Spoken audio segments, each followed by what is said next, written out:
seyogyanya. Apabila kita akan memberikan suatu substitusi kepada pada pihak ketiga atas perkara tersebut, seyogyanya klien itu ditunjukkan. Dan itu kalau bisa atas persetujuan dari pihak klien.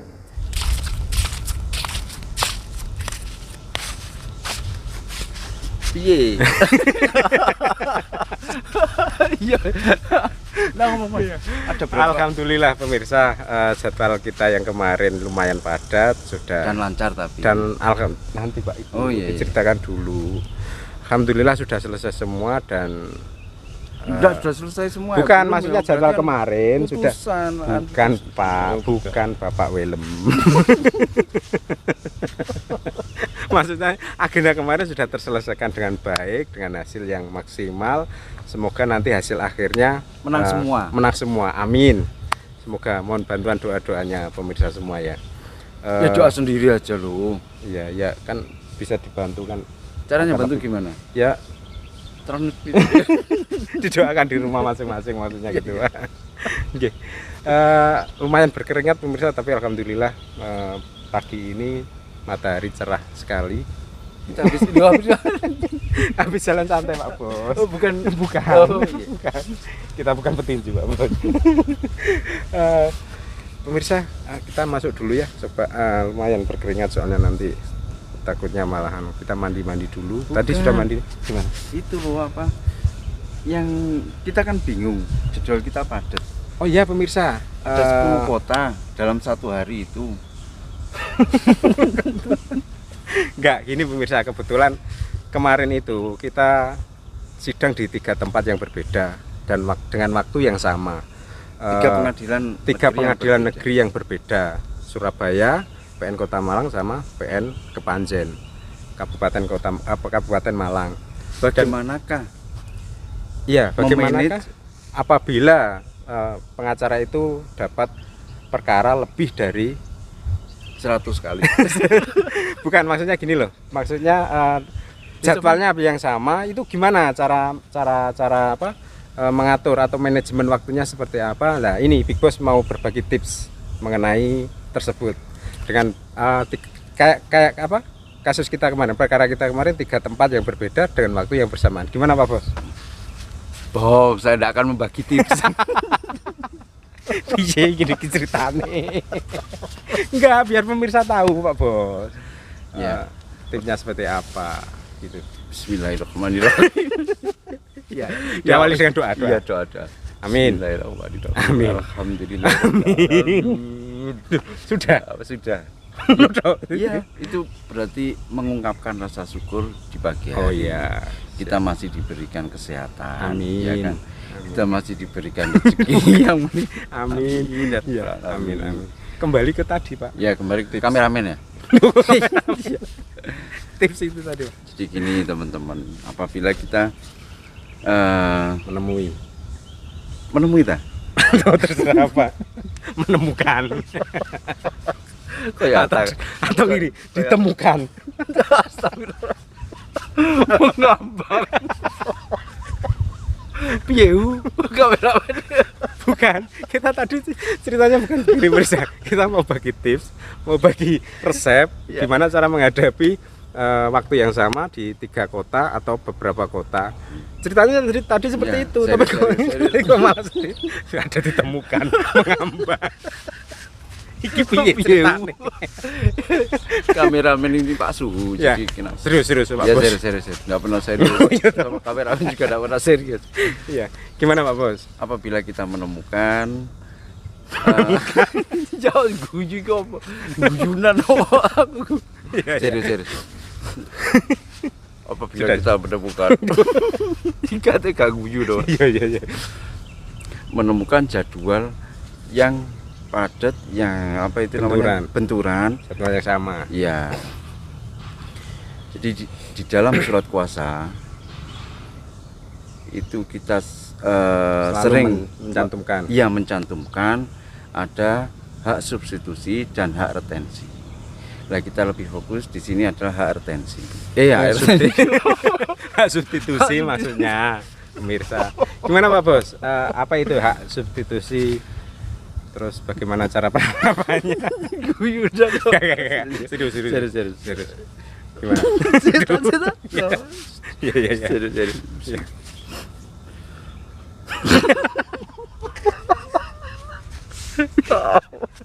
Jangan. Si main kameramen. Surat kuat. Iya kan? Ceritanya padahal tadi bukan begini pemirsa. Kenapa jadi seperti ini? Guyu dari. Gak pernah serius no. Surat kuasa. Guyu. Coy. Itu dari Pak Kangsa, Bro. Ya masa jelas dong. Biasa Pak Bo. Iya, biasa. Iya. Surat kuasa. Gue mesti guyu. Kadang. Ya Iya. Allah. Aku tak rasa guyu, aku merem. Jadi serius ya teman-teman. Iya. Guyu kok.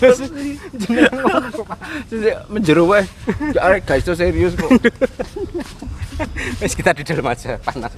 Bisa. Mari masuk bisa.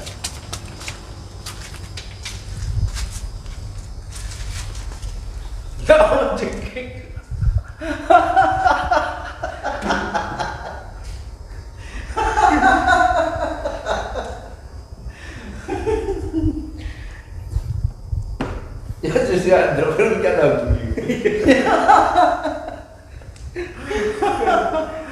Jadi gini ya teman-teman.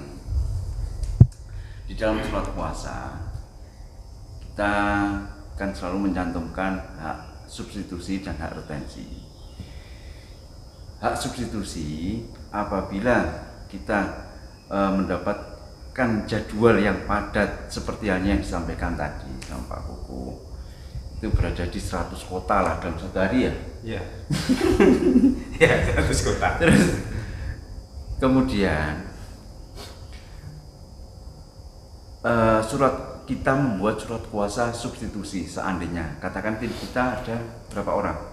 4 orang ya? Iya, 4 orang lawyer maksudnya. Kalau selain lawyer sih ada staff dan lain sebagainya, lebih lah, ada 130-an. Iyalah. Terserah Pak Bos. Kita terbatas. Lawyer kita kadang 5 orang, kadang 6 orang. Nah kebetulan yang di 3 kota ini ada 4 orang. Kan tidak mungkin apabila kita sedang satu tempat itu cuma satu. Iya kalau cuma sekedar jawaban. Tapi kalau agendanya itu pembuktian. Membutuhkan waktu yang lama. Itu ribet. Pembuktian apalagi kalau saksi agendanya. Jadi kita enggak bisa kalau sidang di satu pengadilan 1 orang itu enggak, kecuali jawab baru memungkinkan. Kebetulan ini agendanya saksi semua di dalam 3 kota itu. Apa yang harus kita lakukan? Kita membuat surat kuasa substitusi dengan pihak ketiga. Surat kuasa substitusi itu merupakan surat kuasa turunan dari surat kuasa yang pokok. Pengalian tugas, tapi tetap tanggung jawabnya berada di surat kuasa yang pokok, karena itu langsung pada pemberi kuasa. Saya kira teman-teman semua sudah tahu ya format surat kuasa substitusi itu. Oh, iya. Tetapi terdapat kelemahan surat kuasa substitusi itu. Kelemahannya apa? 1, seharusnya dari awal surat kuasa substitusi itu mencantumkan apa yang dicantumkan. Misalnya nanti akan disubstitusikan ke siapa, karena takutnya si klien tidak ada kecocokan. Terus kemudian yang kedua, mampu ndak dia apabila saya berikan surat kuasa substitusi. Ya, saya kan bukan substitusi. Oh iya, mampu ndak Iya. yang pihak ketiga itu, lawyer tersebut, apabila kita mengalihkan tugas. Yang berikutnya, ini katanya Pak kameramen, Pak Sandi Mutaknin alias Pak Suhu, bisa dipercaya, tanggung jawab. bahwa Gini Pak Bos, pertanyaannya. Enggak, bukan. Maksudnya gini, dari penyampaian Pak Bos itu timbul suatu pertanyaan. Apabila timbul pelawak wis mati. Ya, sudah meninggal. Apabila kuasa substitusi tersebut terjadi pelanggaran terhadap apa yang dikuasakan itu, tanggung jawabnya seperti apa? Maksudnya kepada klien kan, apakah yang bertanggung jawab seperti apa, kuasa substitusi itu atau penerima kuasa yang pokok tadi? Itu gimana Pak? Atau pernah nggak kejadian selama Hayat Masjid Kalimantan Pak Bos jadi lawyer mensubstitusikan terus terjadi permasalahan demikian? Jangan nanti hujan. Sana kok Pak. Gitu Pak Bos, gimana Pak Bos? bahwa Jadi gini ya teman-teman, tanggung jawab pada prinsipnya tetap ada surat kuasa awal. Tapi seyogyanya